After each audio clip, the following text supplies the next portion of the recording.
Selamat pagi Bu Nur Hayati Siregar. Perkenalkan Bu, nama saya Muhammad Syakir Fajar. Di sini saya ingin mempresentasikan terkait Good Corporate Governance, peran Dewan Komisaris dan Dewan Direksi dalam menjaga integritas Good Corporate Governance. Nah, ini saya mengerjakan sendiri Bu, dengan tema menyesuaikan di kelompok 6, yaitu peran Dewan Komisaris dan Dewan Direksi dalam menjaga integritas GCG.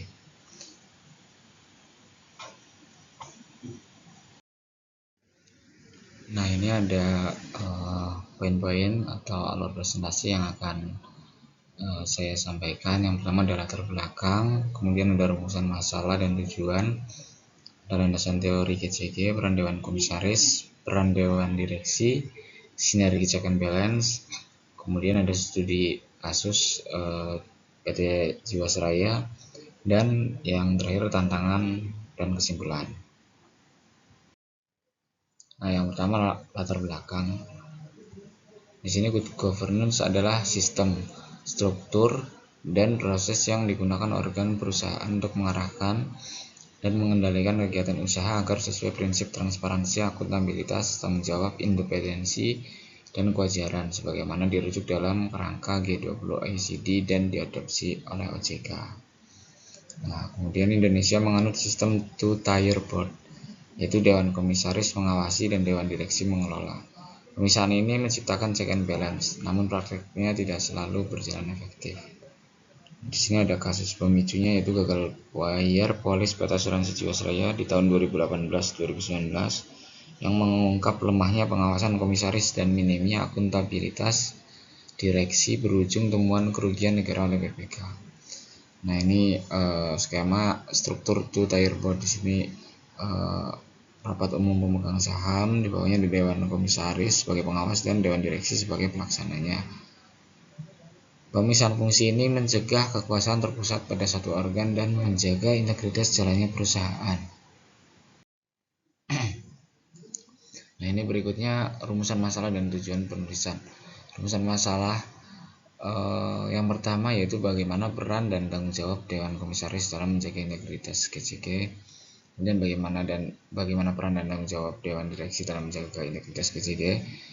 Kemudian bagaimana sinergi dan check and balance keduanya dalam mencegah penyimpangan.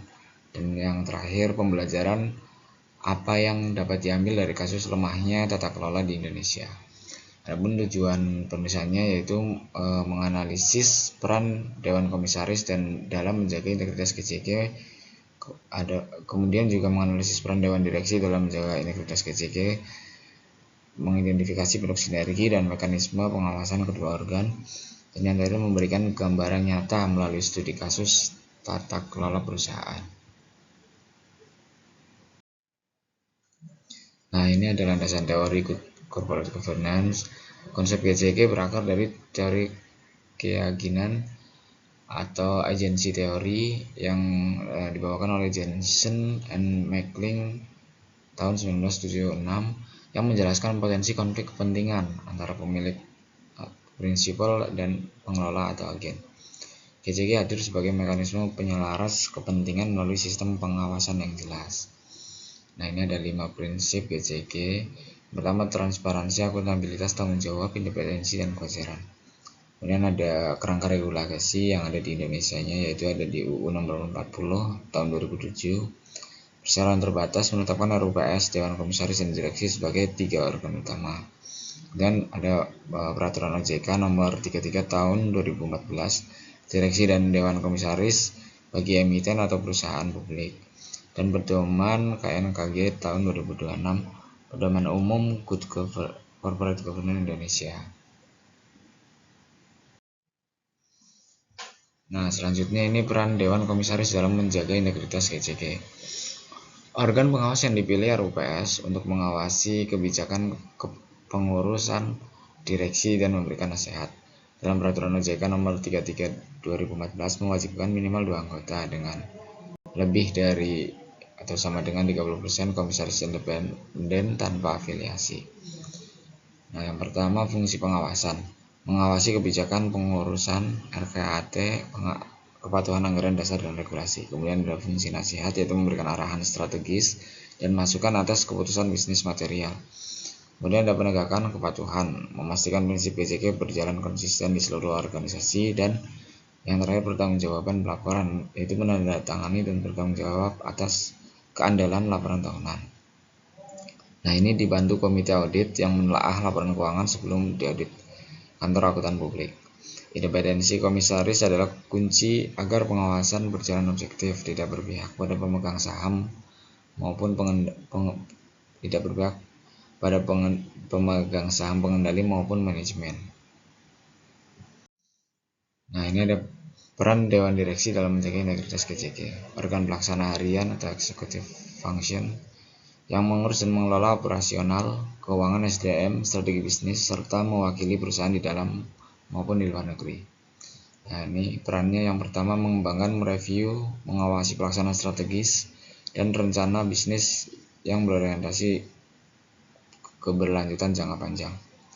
Berikutnya ada menerapkan sistem pengendalian internal dan manajemen risiko untuk mencegah fraud dan pelanggaran hukum. Kemudian menyusun dan menyajikan laporan keuangan dan laporan tahunan secara jujur, akurat, dan tepat waktu.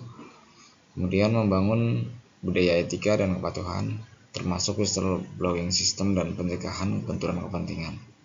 Pasal 97 Undang-Undang Nomor 40 Tahun 2007, setiap anggota direksi bertanggung jawab penuh secara pribadi apabila terbukti bersalah atau lalai sehingga menimbulkan kerugian bagi perseroan. Integritas direksi adalah kewajiban hukum, bukan sekedar tuntutan moral. Nah, ini ada sinergi sebagai mekanisme check and balance. Integritas GCK memerlukan keseimbangan kekuasaan antara kedua organ. Direksi menjalankan roda operasional, komisaris memastikan langkah tersebut tetap dalam koridor kepentingan perusahaan dan pemegang saham, bukan kepentingan kelompok tertentu. Di sini terlihat Dewan Direksi sebagai organ pelaksana, di tengah-tengahnya check and balance, dan Dewan Komisaris sebagai organ pengawas. Mekanisme pelaksananya yang pertama, kewajiban rapat berkala antara direksi dan Dewan Komisaris. Kemudian keterbukaan direksi menyampaikan informasi material kepada komisaris. Kemudian yang ketiga, hak komisaris memberhentikan sementara direksi yang melanggar anggaran dasar atau regulasi. Ketika mekanisme ini berjalan efektif, potensi penyalahgunaan wewenang dapat dideteksi dan dicegah sejak dini. Nah, ini contoh dari lemahnya sinergi tata kelola PT Asuransi Jiwasraya. Sebesar 802 miliar gagal bayar polis Jiwasraya Saving Plan tahun 2018. Kemudian membengkak per akhir 2019 menjadi 12,4 triliun dan taksiran kerugian negara versi BPK mencapai lebih dari 16 triliun rupiah. Kebijakan investasi berisiko tinggi pada saham dan reksadana berkualitas rendah diambil tanpa kajian dan persetujuan memadai. Struktur direksi dan komisaris periode tersebut dinilai gagal menjalankan check and balance secara efektif. Di sini ada Kejaksaan Agung menetapkan sejumlah mantan pejabat direksi sebagai tersangka korupsi dan manipulasi pasar modal. Mantan komisaris turut dimintai pertanggungjawaban hukum karena lalai menjalankan fungsi pengawasan. Kemudian restrukturisasi, izin usaha dicabut, aset dan kewajiban dialihkan ke entitas baru, EFG Life. Nah, ini ada tantangan implementasi GCK di Indonesia. Yang pertama, independensi komisaris ternyata belum sepenuhnya terjaga, terutama pada struktur kepemilikan terkonsentrasi. Kemudian minimnya kapasitas dan waktu komisaris menelaah keputusan bisnis kompleks. Pengawasan cenderung formalitas. Kemudian yang ketiga, budaya organisasi belum sepenuhnya mendukung keterbukaan informasi dan pelaporan pelanggaran atau whistleblowing system. Kemudian lemahnya penegakan sanksi dibanding besarnya kerugian sehingga efek jerah bagi pelaku belum optimal.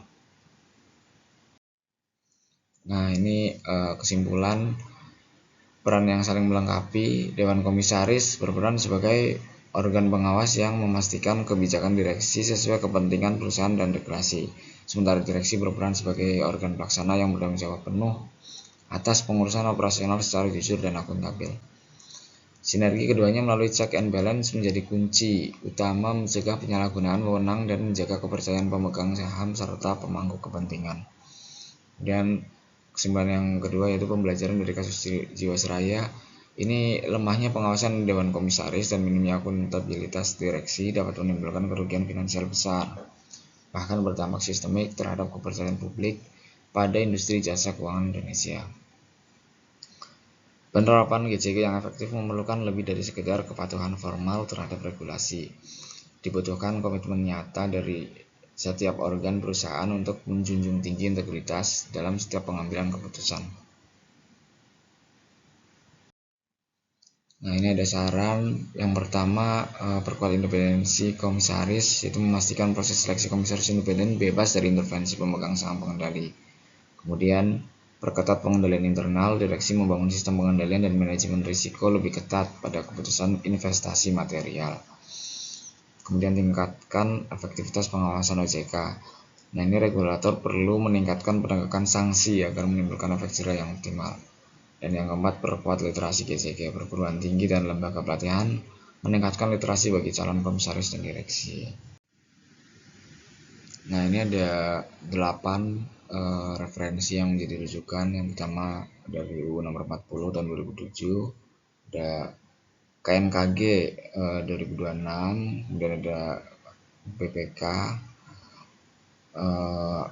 ini laporan hasil pemeriksaan investigatif pada asuransi Jiwasraya, kemudian ada otoritas jasa keuangan atau peraturan OJK nomor 29, ini ada otoritas jasa keuangan, ini peraturan OJK lagi nomor 33, kemudian Jensen, MC, dan Mackling tahun 1976 mengenai Theory of the Firm, Journal of Financial Economy, kemudian ada OECD dan G20, dan Forum for Corporate Governance Indonesia tahun 2001 mengenai peranan Dewan Komisaris dan Komite Audit di Jakarta. Sekian presentasi dari saya. Terima kasih atas perhatiannya. Wassalamualaikum warahmatullahi wabarakatuh.